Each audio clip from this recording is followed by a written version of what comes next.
Basic trigonometric functions. The three basic trigonometric functions we're going to be talking about are the sine of theta, cos of theta, and the tan of theta, right? And to talk about these three basic trigonometric functions, you want to make use of the acronym SOHCAHTOA and the right triangle, right? So given the right triangle, you come back to the acronym, okay? Given the right triangle, we have three sides, and this is a right triangle because of this 90 degrees. Now, the side, you see, we have an angle within the right triangle, right? So the side of the triangle that is facing this theta, this angle is called theta. The side of the triangle that is facing it is called opposite. So you see here, this side is called the opposite because it is facing this theta, okay? And then the longest side of the right triangle is called what? Hypotenuse, right? And after your opposite and the hypotenuse, you know, a triangle has three sides.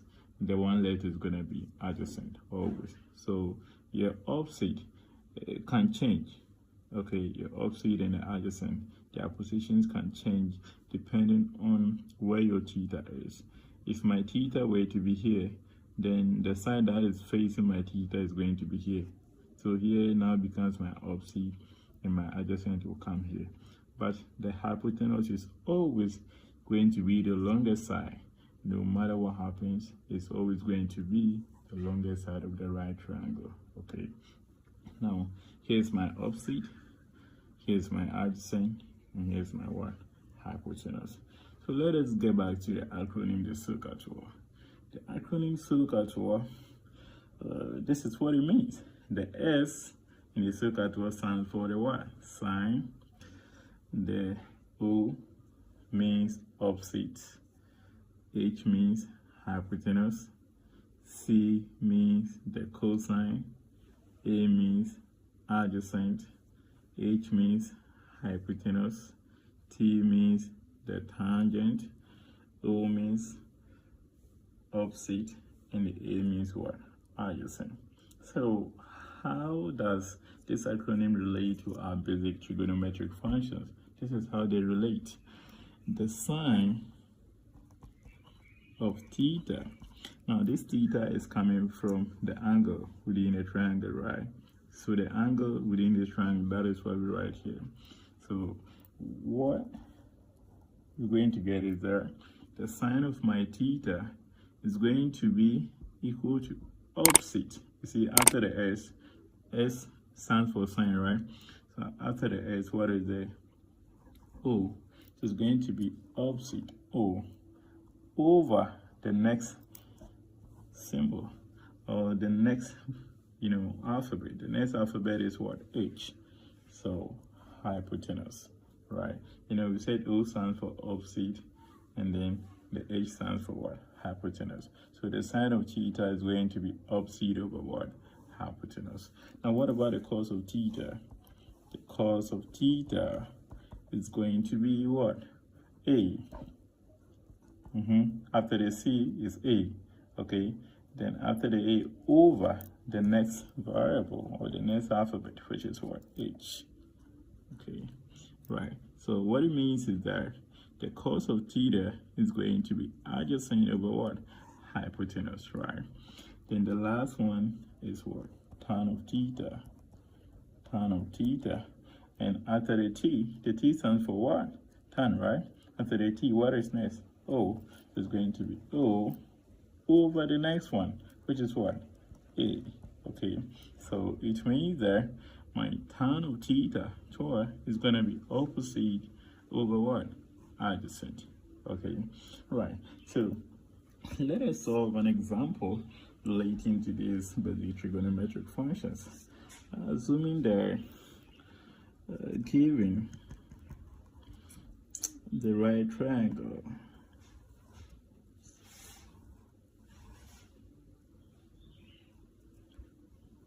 (45). Okay, and then I tell you that here is 1,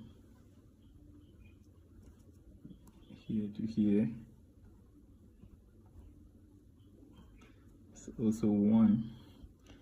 Okay.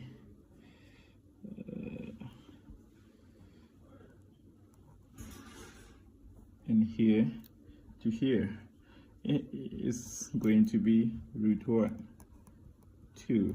That is according to the Pythagoras theorem. If here is 1 and here is 1, then here is going to be root 2. Okay, yeah. So find sine of 45, cos of 45, and tan of 45. Okay, so we're going to use this diagram, this right triangle, to find a sine of 45, cos of 45, and a tan of 45. Okay, the solution is going to be the sine of 45.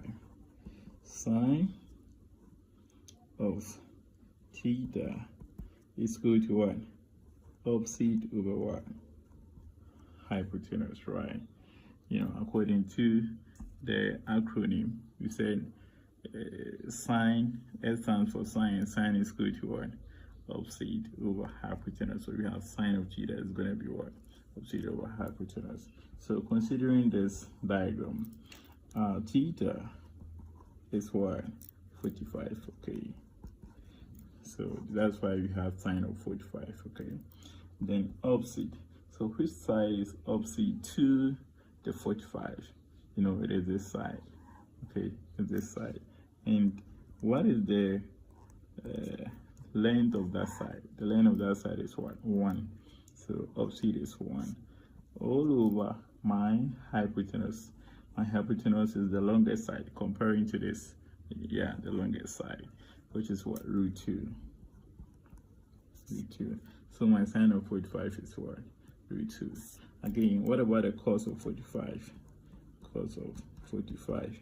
No, there's no need for rewriting cos of theta is going to be adjacent over hypotenuse again, because we know that theta is what? 45.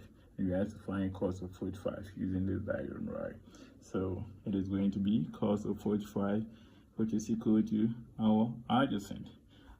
Adjacent, where is adjacent? Adjacent is this side. So here's opposite, here's what? Hypotenuse, and here's going to be what? Adjacent. So my adjacent is what? 1. Okay. And what about my hypotenuse? You know, you said cos is equal to adjacent over what? Adjacent over hypotenuse, right? So if my adjacent is 1, what's my hypotenuse? My hypotenuse is what? Root 2. So cos of 45 is going to be what? 1 over root 2.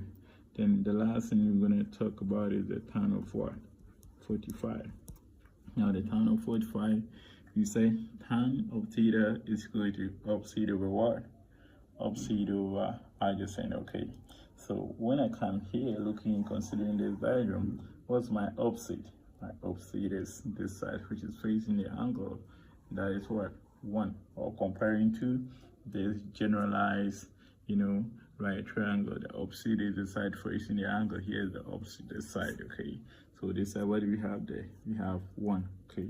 So it is going to be 1 over my adjacent. Adjacent is, if here's opposite, here's hypotenuse, then here's what? Adjacent. So considering this triangle, the longest side is what? Root 2. The opposite, which is the hypotenuse, the opposite is what? 1. And this side is going to be what? The adjacent. So my adjacent is what? 1. Okay. But no, 1 over 1 is equal to what? 1. So tan of what? 45 is equal to 1.